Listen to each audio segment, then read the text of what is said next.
flying doctor on a mission of mercy. The flying doctor serves this land from sea to sea. On every outback station and remote community, the flying doctor has no bounds for race or creed. Wonderful. It's the flying doctor. It's us. Most Australians live in heavily populated coastal regions, clustered together in the safety of numbers, with first-class medical help only minutes away. But for the people of the outback, it can sometimes take hours, even days, to get treatment for themselves and their families. On the 19th of April, 1916, I penned a letter to the then Prime Minister, the Honourable William Hughes. I'll read you that letter.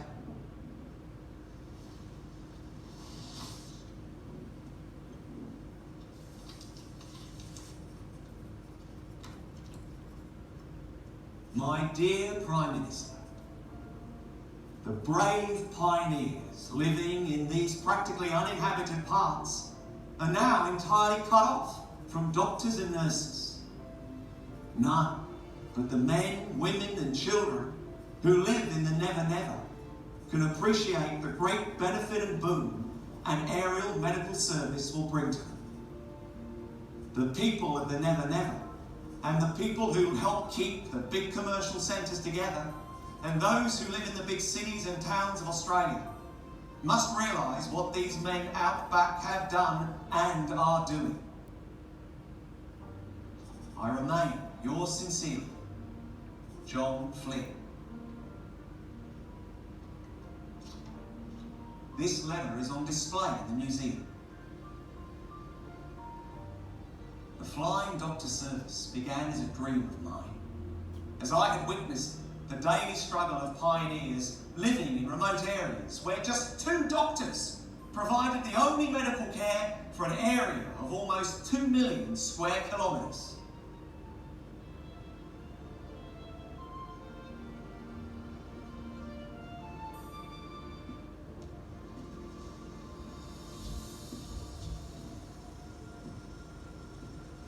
In 1912, I presented a report on the Northern Territory and Central Australia to the Home and Foreign Missions Board.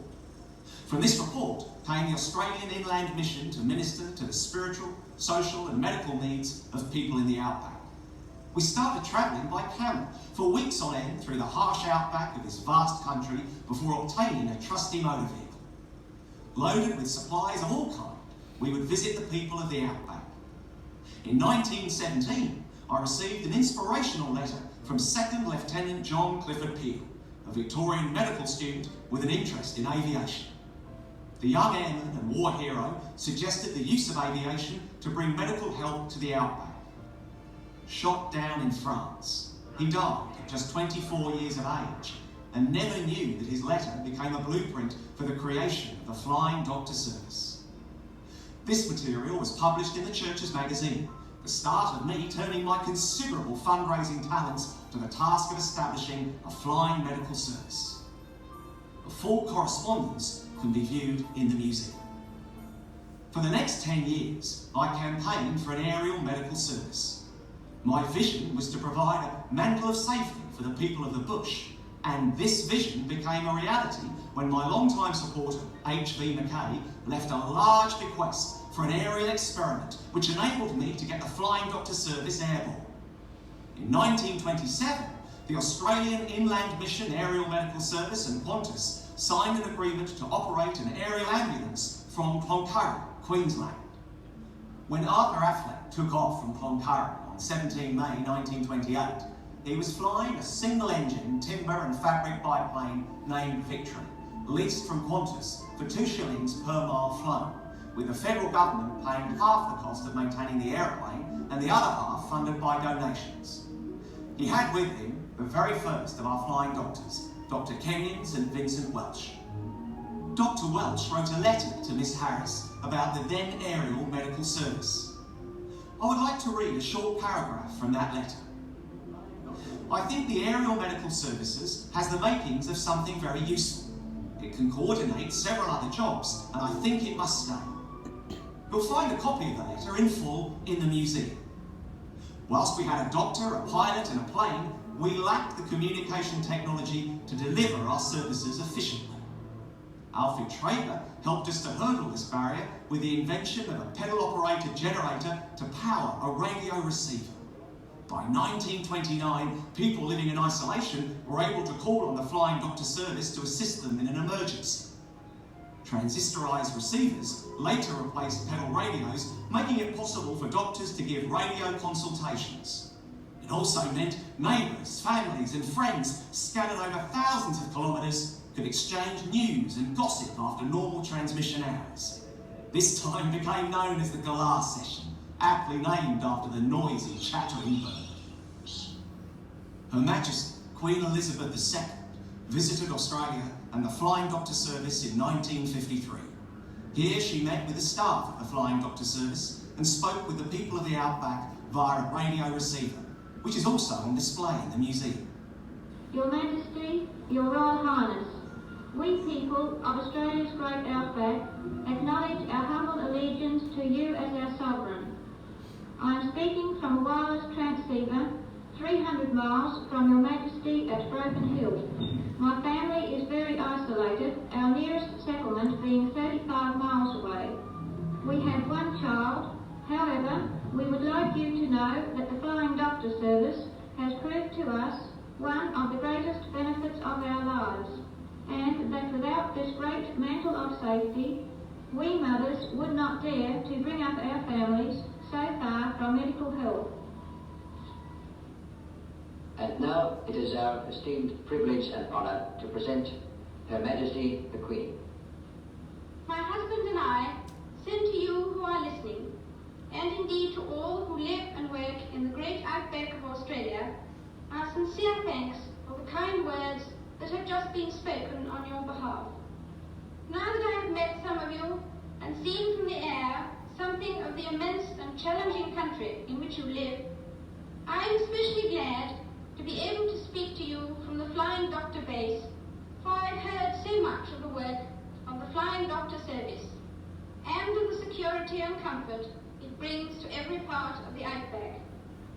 I would like to take this opportunity of paying my tribute to its founder, the late Reverend John Flynn, and of expressing my admiration to all those past and present who have contributed to its splendid work. I send you all my best wishes for your health and happiness.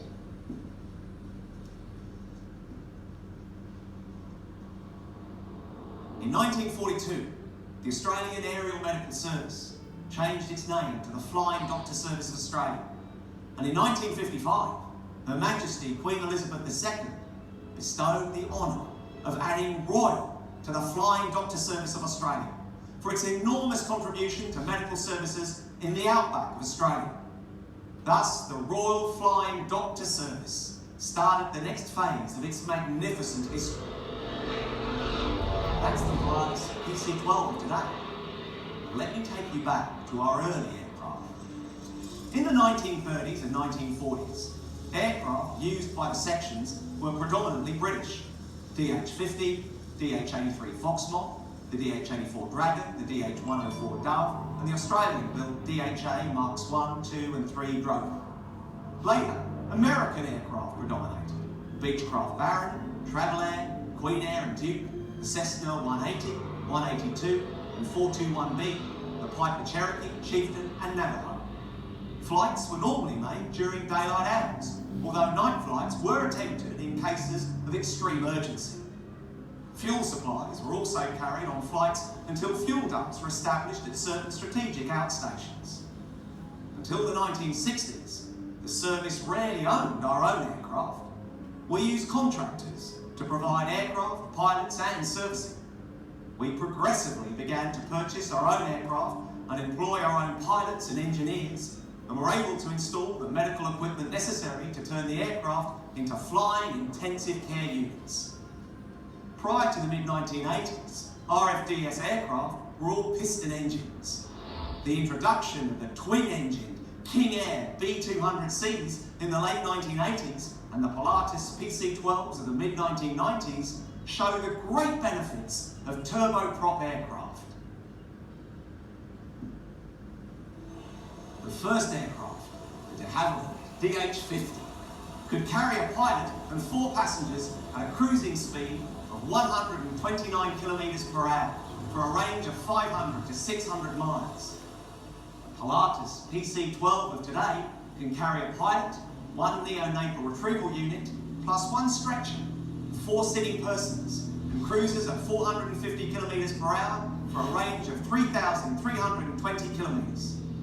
Today, the RFDS flies more than 25 million kilometres to provide the finest care to more than 275,000 Australians. That's 1 person every 2 minutes.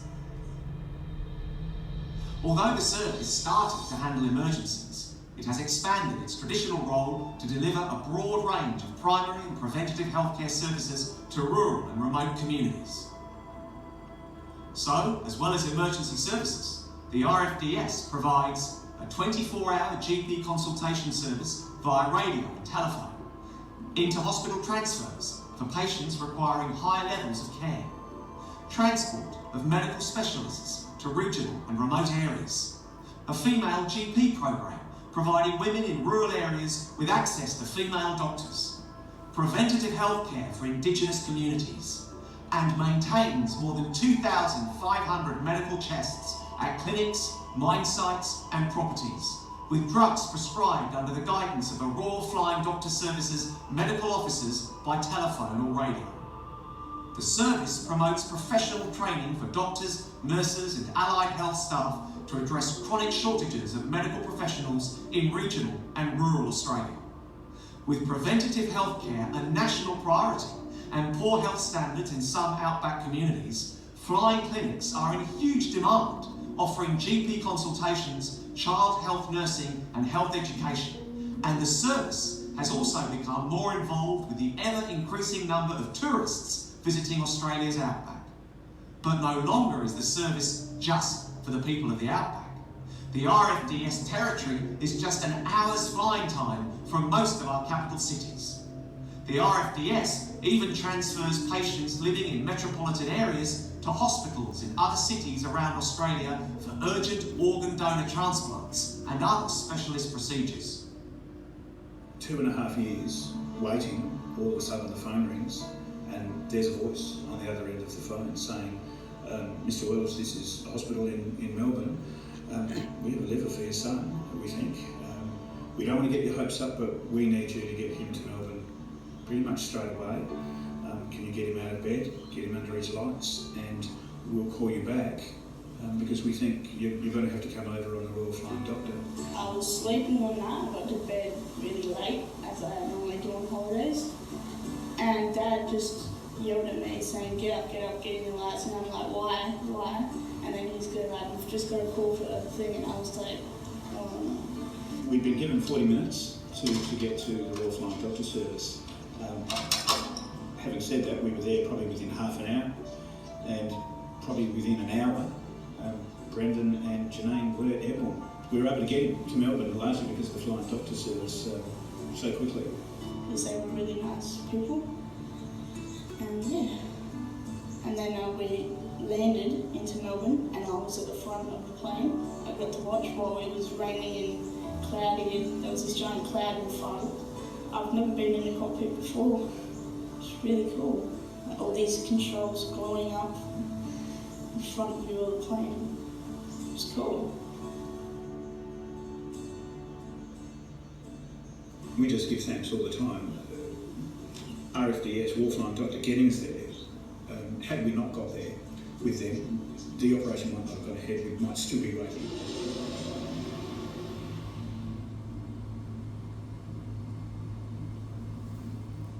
Speed, pressurisation, the ability to fly above turbulence and longer distances, larger cabins and integrated medical fit-outs have greatly improved the level of patient care we can deliver, as well as the comfort and safety of both patients and flight crews. Compared with the cramped interiors of the earlier models, the new aircraft have much more space for doctors, nurses and patients. They carry all the required medical equipment and are fitted out like a flying intensive care unit. Today, we own a fleet of 61 fully instrumented aircraft with the very latest in navigation technology, covering 80% of Australia's landmass. Our 146 pilots annually fly the equivalent of 25 round trips to the moon and are responsible for the care of nearly 278,000 patients. We've come a long way from that first flight in 1928, which saw the Flying Doctor airborne at last. It's a tremendous organisation, and when we're in remote places or local medical services are not handy, having air support is just a complete a sense of liberation, of encouragement, of hope. Yes, I can get through this even though bad things happen. When I had an accident, I was working just north of Town Creek on a stage called Helen Springs. It's a pretty big property, it's about 9,000 square k, with about 70,000 head on it. Lights had just gotten dark, about 6 o'clock. The cow was lying on the road, and she was a red one, so didn't see it real good at night. And then, it stood up, and I hit it fair in the ribs. I went over the hangers. I was unconscious for the whole event, and I could not remember anything when I woke up a couple of days later. I received a diffused axonal injury. The best way to describe it is your brain shaped like that, and it just cracked open. And that will never heal. From when I had my accident to when I got back to work, it was only 4 months. They say it was a remarkable recovery just by the help I got from RFDS and Darwin. I actually met the nurse that was on my flight. I thought it was men. I was asking her, do you know, she said she'd done a pickup for Helen Springs people before, and I was like, did you do about the motorbike incident a while ago, picked up from Elliot? And she said, yeah, that was me. I was like, yeah, it was me too. I give her, she said, can I give you a cuddle? And give her a hug. And every bit of treatment I received was worked, so I'm really happy to do a lot for RFDS. I'm still here, and wouldn't be if RFDS didn't look up the way they did. Everything I received was spot on, so that's it.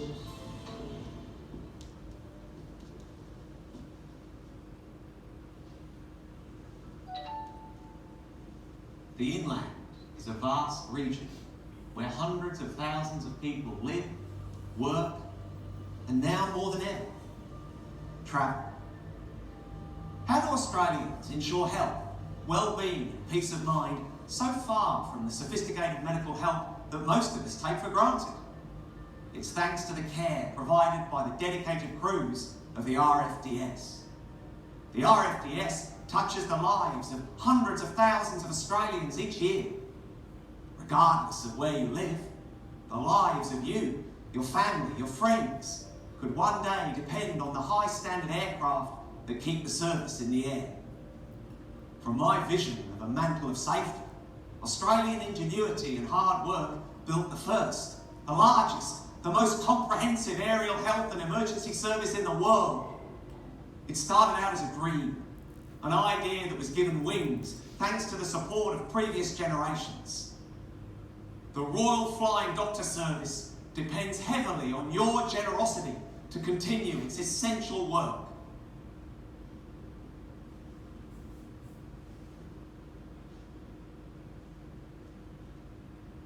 The Royal Flying Doctor on a mission of mercy. The Royal Flying Doctor serves this land from sea to sea. On every outback station and remote community, the Royal Flying Doctor has no bounds for race or creed. Wonderful. It's the RFDS. It's us.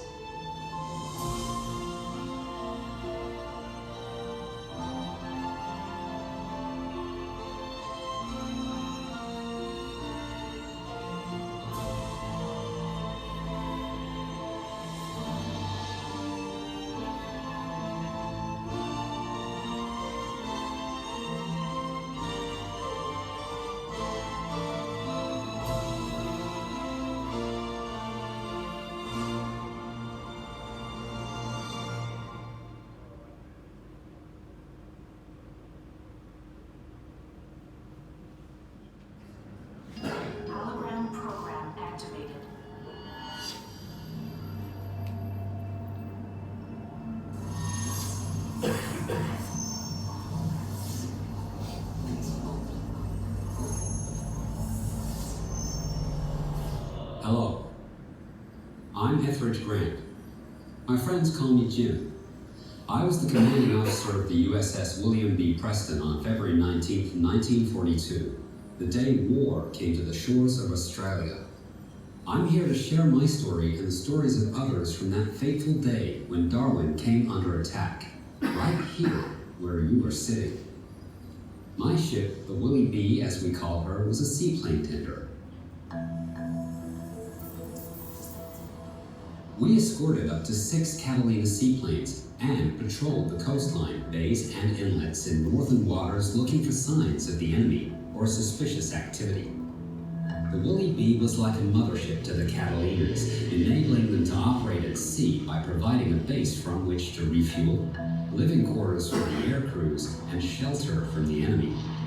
The Willie B had a standard crew of 125 men, but that number swelled in size when tendering the Catalinas, which had up to 9 crew members each. The Willie B started life as a destroyer.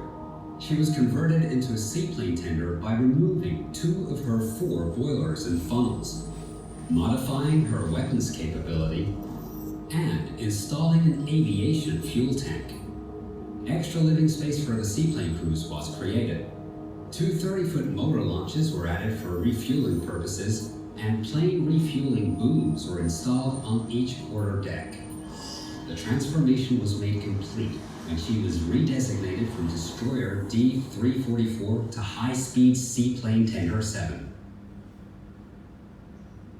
We were stationed in the Philippines when I received a dispatch from the Admiral in Manila at 0300 on December 8, 1941, stating, quote, "Japan has commenced hostilities.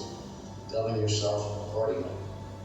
I immediately gave orders to darken the ship and implement the codes and ciphers which were to apply upon the commencement of hostilities. I doubled the lookouts and belted up more ammunition for our anti-aircraft battery.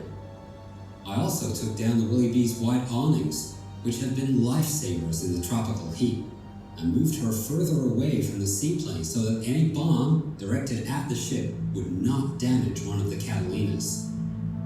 I received orders to head to Darwin, Australia, and arrived at the beginning of January 1942. For a small frontier town in northern Australia, Darwin had rather good port facilities. The people were very friendly and warmly welcomed the United States Allied Forces.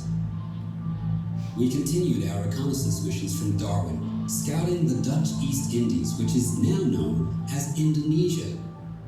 On one occasion, we were patrolling an area around Sulawesi and entered the inner harbor of Kendari through a narrow and winding channel. This inner harbor was ideal for our seaplane operations, but not for the Willie B itself, as there was little room to maneuver should the ship come under attack. To protect the ship, I brought her alongside a steep and thickly wooded embankment and secured her to trees on the beach, with anchors laid bow and quarter to hold us off. We then camouflaged the ship from stem to stern with palm tree and other foliage, lashing plants to the smokestacks and strewing the decks with fronds. Our camouflage was tested when some enemy fighter planes appeared. The Catalinas were out on patrol. The Japanese spotted the mooring buoys in the bay and headed our way. We held our breath as they flew at less than 100 feet over us. It was quite a temptation for some of the more trigger-happy crew, but I'd given the orders not to fire unless we were attacked. There was a collective sigh of relief as they passed without detecting us. We remained on high alert until we returned to Darwin.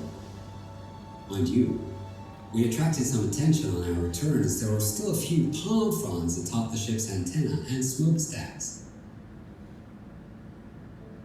It's vital that a ship is able to maneuver during an attack. A stationary ship is a sitting duck. Speed, open water, and the ability to zigzag to try and avoid bombs are essential. Therefore, I put my own protocols in place to ensure the Willie B was attack ready, including rigging the anchor, so that just one link could be knocked off, causing the anchor to fall into the sea and setting the ship free. and keeping her engines running in daylight hours so that she could get underway quickly.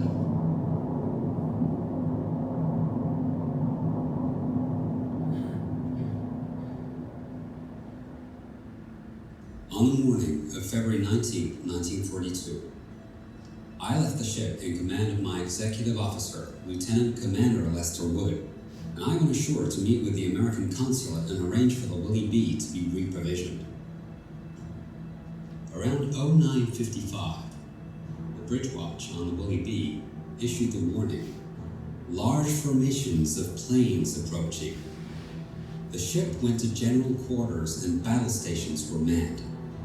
Because of the protocols I put in place, Lieutenant Wood was able to get the Willie B quickly underway within minutes and commenced zigzagging through the crowded harbor, heading for open sea. The crew were aggressively defending the ship with anti-aircraft fire, forcing some of the Japanese pilots to keep their distance, but others pressed through. About 4 bombs exploded just off the Willie B's bow, the concussion breaking bridge windows. 4 Japanese planes commenced dives toward her, but pulled out due to the Willie B's intense machine gun action. Bombs rained indiscriminately on the port area. The destroyer USS Peary, slower in getting underway, was enveloped in bomb splashes as Japanese accuracy marked the ship for destruction. Heavily hit, the Peary rapidly became a burning inferno as bomb after bomb tore the ship apart. It wasn't long before she sank by the stern, her guns firing to the end. Then, the Willie B received a direct hit just forward of the after deckhouse, right in an ammunition rack. I lost 14 of my men with that single bomb, and others were wounded. The Willie B lost forward steering control and her rudder was jammed. Lieutenant Wood conned and steered the ship using her engines as rudders as he made for an opening in the submarine defense boom at the mouth of Darwin's harbor. As he struggled to regain control of direction, he narrowly missed the bow of the Australian hospital ship, Menunda, which was on fire, having been hit by an attacking bomber. All this time, the Willie B's machine guns maintained fire on every Japanese plane within range. Several turned their attention to the Catalinas, plowing a path of bullets across the water directly at them. 2 of our Catalinas caught fire, with dense columns of black smoke streaming upwards. The air crew were in the water trying to avoid the bullets that were being fired at them when suddenly a U.S. Kitty Hawk appeared, and despite the state of his badly damaged aircraft, the pilot headed for the Catalinas to protect the men and took aim at the Japanese Zeros. He diverted their fire toward him, but eventually had to bail out of his disabled plane.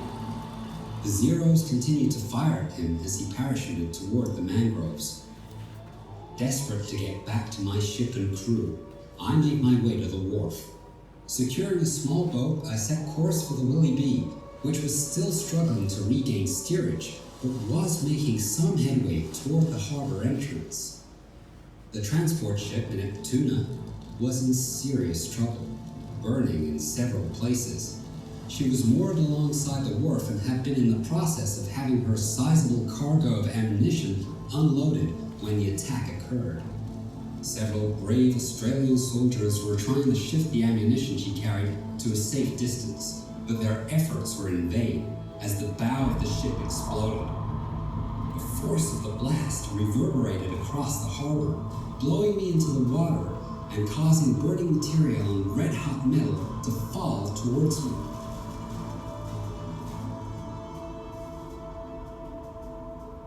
The Australian corvette Katoomba was immobile, trapped in the floating dry dock with her crew still on board.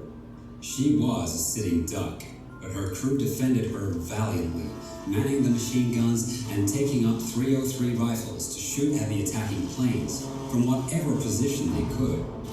She was showered with debris from the Neptuna explosion. Her gun crew at the 12-pounder escaped one near miss when a piece of metal landed inches away, smashing a piece of decking. Thanks to the crew's spirited defense, Katoomba appeared to be unscathed, but other ships weren't so lucky. Nearby, the Australian troopship Zealandia was on fire and was slowly sinking by the stern. The tanker British Motorist was also on fire and capsizing. At least another 5 ships were sinking. It was a scene of utter destruction, desperation, and death. Madly trying to avoid the debris raining down on me, I dove deep into the water in the hope that the further I went, the cooler the metal would be before it struck me. I could hear the hissing sounds as the hot metal hit the water, and somehow I managed to avoid being hit. I was being pulled by the strong current of the ebb tide toward oil burning on the water. Again, luck came to my aid as I drifted by a rather large mooring buoy and was able to catch the line trailing from it. I hauled myself hand over hand toward it and tried to climb on top. I couldn't make it, as it was about 3 feet above the water and rather slick. So I just held on, tying the line around my waist. I saw the Willie B, crippled and still smoking at the stern, slowly making her way out the harbor, escaping the inferno of a shattered and ruined Darwin. Even while I was congratulating Lieutenant Wood on doing a good job in my head, it gave me rather a lonely feeling to see my ship leaving while I was hanging onto a buoy in the middle of the bay. A second wave of bombs started falling with the return of the Japanese. Certain private parts of my anatomy were rather subject to the concussion of the bombs as they hit the water. So whenever I'd see a bomb heading in my direction, I'd pull myself as far out of the water as I could. I spent a couple of hours in the water avoiding the burning oil, bombs, and strafing.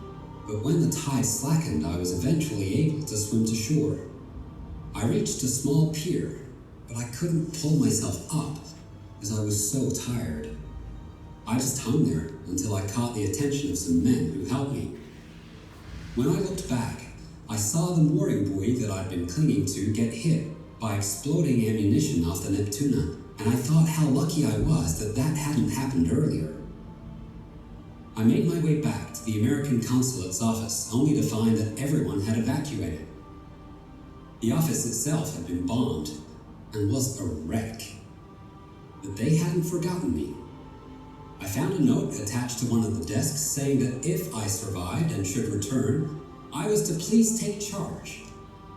Only problem was that I didn't know exactly what I was supposed to take charge of.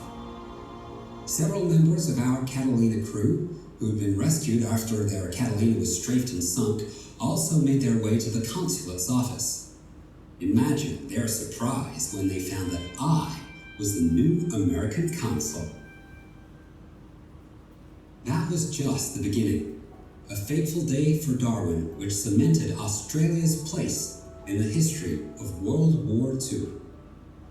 Over 200 Japanese aircraft attacked the harbor, the Air Force Base, aerodromes, and the town that day, killing 235 Allied service personnel and civilians, and wounded 300 more. Darwin was air raided around 60 more times, impacting areas as far south as Catherine, some 300 kilometers away, and continued to be a key strategic base for the Allied forces for the duration of the war. It was the first and largest single attack ever mounted by a foreign power on Australia. The raids were planned and led by the same Japanese commander responsible for the attack on Pearl Harbor 10 weeks earlier on December 7th, 1941.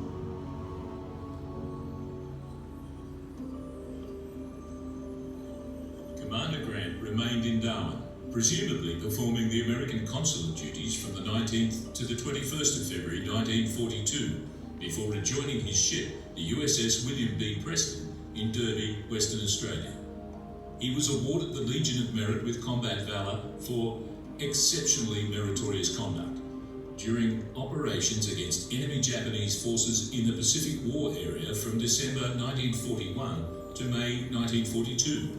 He retired as a Rear Admiral in 1956. Lieutenant Commander Lester Wood was awarded the Silver Star for handling the USS William B. Preston in a praiseworthy manner, and for showing resourcefulness, determination and skill in conducting the ship to safe waters. The pilot of the US Kitty Hawk, Robert F. McMahon, was wounded but landed safely in the mangroves that surrounded the harbour and survived the attack on Darwin. The Northern Territory and Japan have shared a cordial history since this time of conflict. Today, Japan is one of the territory's largest trading partners with a strong economic relationship underpinned by friendship and respect.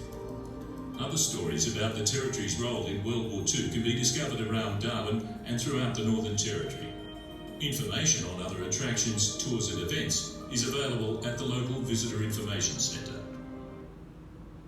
The speaker is off to your right and I'm off to your left. How's everyone's morning going so far? You guys all been enjoying the aquarium? Yeah, awesome, good to hear. Well guys, my name is Cameron. First of all, thank you all so much for coming along and welcome to the Cairns Aquarium. Now at the moment you guys are currently continuing your journey throughout the aquarium, which is all the way here into our beautiful Great Barrier Reef. So when you started off in the aquarium, you were all the way out west into our flooded riverways of North Queensland. You have then followed that river downstream through our wet tropics rainforest. You've just passed our mangroves. You're here to our Great Barrier Reef, and your next stop will be the depths of the Coral Sea. So you guys are currently sitting in front of a beautiful recreation of what we like to call a ribbon reef. So the ribbon reefs are a stunning chain of about 10 individual reefs that you can find a little bit further northeast from Port Douglas. And the ribbon reefs are to be considered one of the most pristine reef ecosystems along the entire Great Barrier Reef itself. This area is also known as the drop-off zone. So exactly like that in Finding Nemo when he swims out to touch the boat, the exact same area with that drop-off down into the depths of the Coral Sea.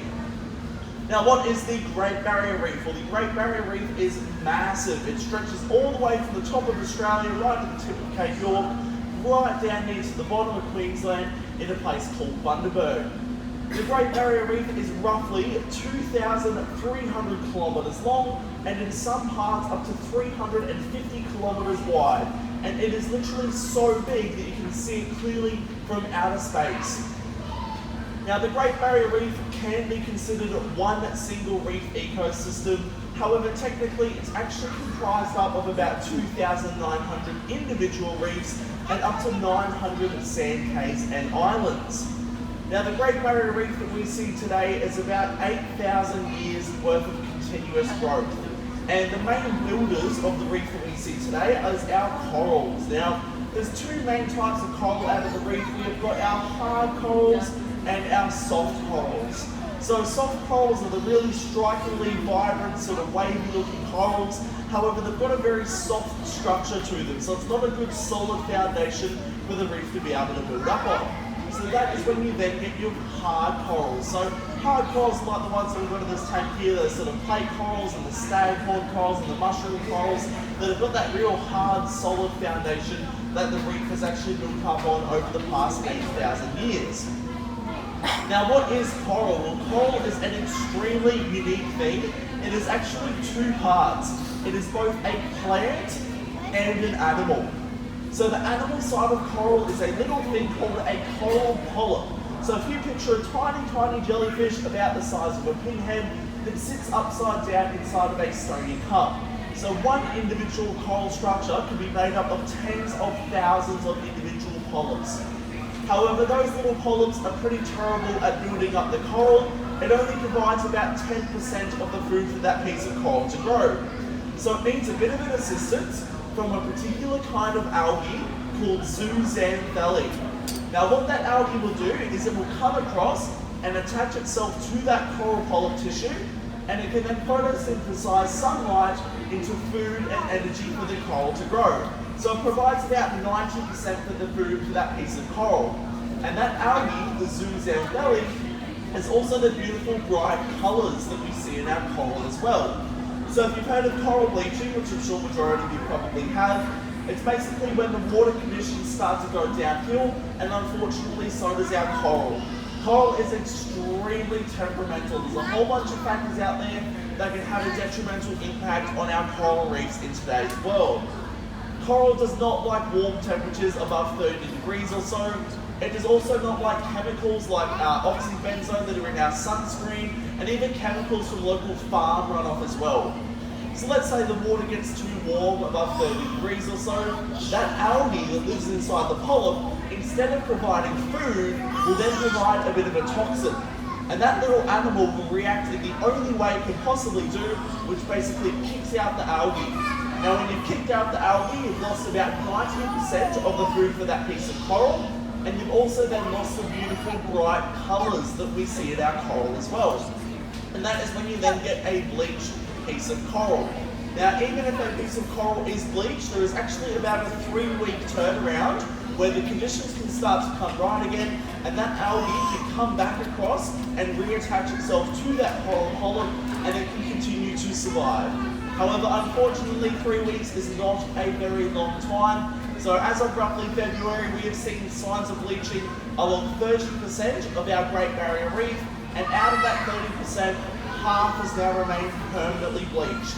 And they do believe that potentially at this rate, with increasing temperatures and visitors and chemicals in the water, we will see signs of bleaching along the entire Great Barrier Reef within only the next 15 to 20 years, which is not a very long time considering it's been around for over 8,000 years, and we haven't even been here for quite 300, so not a very long time from now, unfortunately. Now, as you can see in front of you in this tank, it is absolutely full of life. We have got 996 fish and 62 different species in this tank alone. Now, in this tank and out in the reef, animals and organisms will like to live with one another and form relationships so that they can live an easier or better life. So the largest, most prominent relationship on our Great Barrier Reef is coral itself, with that relationship with the algae and the animal living together. However, there's some relationships out there that are mutually beneficial. There's also some relationships where only one party will benefit and the other does not. And there are also some harmful relationships out in the reef as well.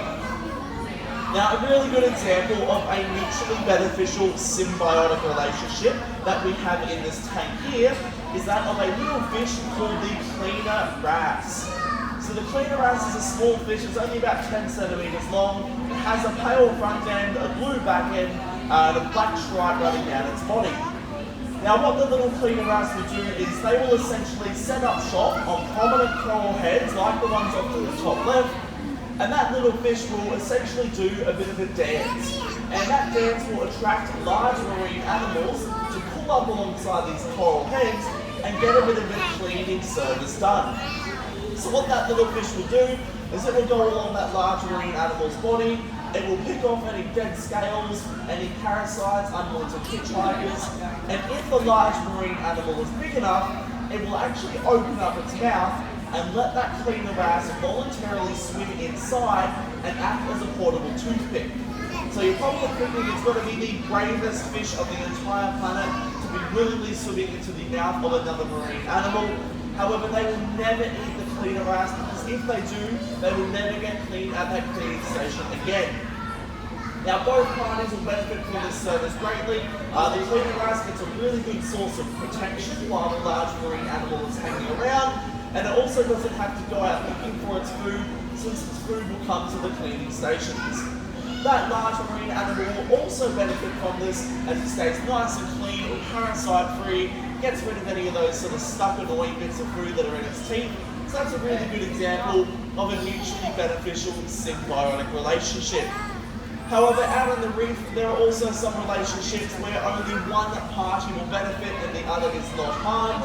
And a bit of a funny relationship we have on our reef is that of the pearlfish and the sea cucumber. Now, sea cucumbers have got it pretty good. They just go around the ocean floor, basically sucking in dirty sand and spitting it out clean. So, not too many animals out on the reef like to eat sea cucumbers. And the pearlfish over the years has learnt this. The pearlfish is a very long, skinny, elongated fish. It has no protruding pectoral fins or scales. And the pearlfish actually decides to live in the cloaca of the sea cucumber, so pretty much inside its bottom. Now obviously the sea cucumber does not benefit from this in any way whatsoever. Thankfully it can't actually feel the pearlfish living inside it, since it doesn't actually have a brain to register that. However, the pearlfish will benefit from this relationship greatly, as it gets a great source of protection. If it ducks out and sees a predator, it just has to duck back in and doesn't even have to swim around the reef if it doesn't want to. So that's a good example of a symbiotic relationship where only one party will benefit. However, unfortunately, there are some relationships out there which might be parasitic and harmful to the other organism. And a good example of this would be the crown of thorns sea star and coral. Now, unfortunately, the favourite food for the crown of thorns sea star is coral itself. The crown of thorns sea star is a venomous species of sea star, and there is literally only about 2 or 3 animals that can successfully eat the crown of thorns. And we do have one of those 3 animals in this tank right in front of you, which is this big, beautiful fish right in the front centre here. We have got Percy, who is our hump-headed Maori wrasse, or depending on where you're from, you might also know this fish as being the Napoleon wrasse. Now, Percy at the moment is relatively small for its size. Percy is what we call a protogenous hermaphrodite, which means that Percy will always start off its life as a female, and if given the right opportunity, later on in life can then change sex into a male. Now, if you've ever been snorkeling or diving off the coast of Cairns here, you quite possibly would have met a very large fish called Wally. Have any of you guys met Wally before? No, none of you guys today? Well, Wally is basically the dominant Maori wrasse, and that would be the male. So technically there's actually about 6 or 7 Wallies off the coast of Cairns, because each reef will have that one dominant male. Now that male can be upwards of 2.3 metres in length and weigh over 190 kilograms. Now, if that dominant male were to pass away or disappear for a while, the next biggest female, if it's around 8 to 9 years of age, can then make the transition into becoming a male.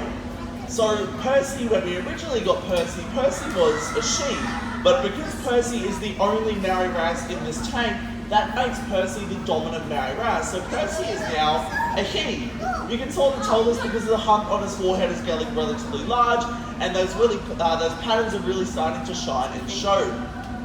Now, we have started our feeding a little bit early. I wasn't going to talk about this properly for you guys, but I do recommend, if you want to film it, do pull out your phones and cameras now, because these guys do not mess about when it comes to feeding time. What we've done is we've popped a PVC pipe into the water, and we've popped it halfway down there, and basically that's where all the water goes into the tank. So when we shoot out all the food, it's going to spread right across the entire tank. So we've got 62 different species in this tank, so we have to cater for their mouth sizes, dietary requirements, and how much they want to eat. So you've just seen a whole bunch of chopped up pieces of prawn, squid and fish. That's for all of our surgeon fish and the unicorn fish that you see. You're about to see a white misty cloud come out. Now that white misty cloud there, that's full of our microorganisms like sea monkeys and phytoplankton, and that's for all of our little antlers and the damselfish that you see in this tank as well. We've also shot down a whole bunch of food pellets, because we do have some herbivores in here too, and they need to eat those nutritional pellets. And then shortly, hopefully afterwards, we will see Percy being fed especially. Now Percy has been a bit cheeky and stolen a bit of extra food. Percy did eat quite a bit yesterday afternoon. We do feed this tank twice a day, so we put more than enough food to feed them during both feeds, so that way if they do miss out on a little bit in the morning, they'll get some in the afternoon. Now the reason why we have to feed Percy especially is because Percy is the largest fish in this tank. And if Percy goes hungry, Percy's got 995 things to choose from overnight. And obviously we don't want that happening. So really important that hopefully, right on cue, we've seen a little target go into the water. Now, we have trained Percy that that little black and white disc in the top right means food. And if Percy's hungry, he'll swim up to the top, we'll toss in a piece of squid, and if he's quick enough, he'll be able to grab the piece of squid before the other fish do. So hopefully we'll toss it in, yep, and he's just going to look at it. Come on, Percy. No, don't do that. So if Percy is slow, unfortunately, as you can see, the other fish are not, and they will get it very quickly before Percy does. Hopefully, sometimes he's able to chase it back, but generally speaking, these fish are pretty quick and they don't mess about when Percy misses out on his food. Come on, Percy. We need to make sure that he has at least, hopefully, one piece of squid to keep it full. So we will try and toss in another piece, hopefully he'll swim up to the surface so that way the fish don't steal it again. And is he going to get it? And he's just looking at it again. Nah, of course. So Percy can be a little bit fussy when it comes to feeding time. Now Percy, if Percy does get the piece of squid, Percy might actually regurgitate it. Come on. There we go. Alright, now, Percy does not have the best table manners. Percy will start to burp and sometimes even regurgitate its food. Now, Percy's got what we call pharyngeal teeth, which basically means that Percy only has 4 teeth, and when you've only got 4 teeth, it's pretty hard to eat your food. So sometimes Percy might actually vomit it out and then suck it back in again, and it's just repositioning where it sits in his jaw to make it a little bit easier for him to eat that piece of squid. So he's at least had half a piece, which is good, so hopefully we'll toss in another piece. He's actually, the record, he's regurgitated out, I think, 4 times and burped 13 times, is the record during one show. But because that piece is fairly small, since the other fish got to it already, he hadn't really need to actually burp it out and reposition because it was already small enough. Now guys, if you are looking at visiting our beautiful Great Barrier Reef while you're here in Cairns, please, if you can guys, try and go out of your way to find a reef-safe sunscreen that does not have chemicals like oxybenzone in it. The Royal Lifesaving Australia offers a reef-safe sunscreen. It costs just the same as regular sunscreen, yet it doesn't have those harmful chemicals. They estimate 9,000 to 14,000 tonnes of sunscreen will actually seep out into our waterways from people visiting the Great Barrier Reef every single year. If you are visiting our reef, just remember guys, look and do not touch. You don't know what you're touching, you don't know if it's poisonous or venomous or anything like that. And if you do see a dead piece of coral or something that looks dead, try not to pick it up because it can still potentially have those little polyps living inside it, and it can still potentially come back to life as well. Now, right now you're continuing your journey, you're almost at the end. Your next stop will be the 11 AM Sharks and Rays presentation. So if you keep heading along the top level, go down the escalator, they'll do that, and at 11:15 they will jump into the tank and hand feed the stingrays and the leopard sharks. Guys, thank you all so much for coming along, and if you do have any questions whatsoever, do pop up your hand and I'll come over and have a chat. Otherwise, have a fantastic day. Thank you guys.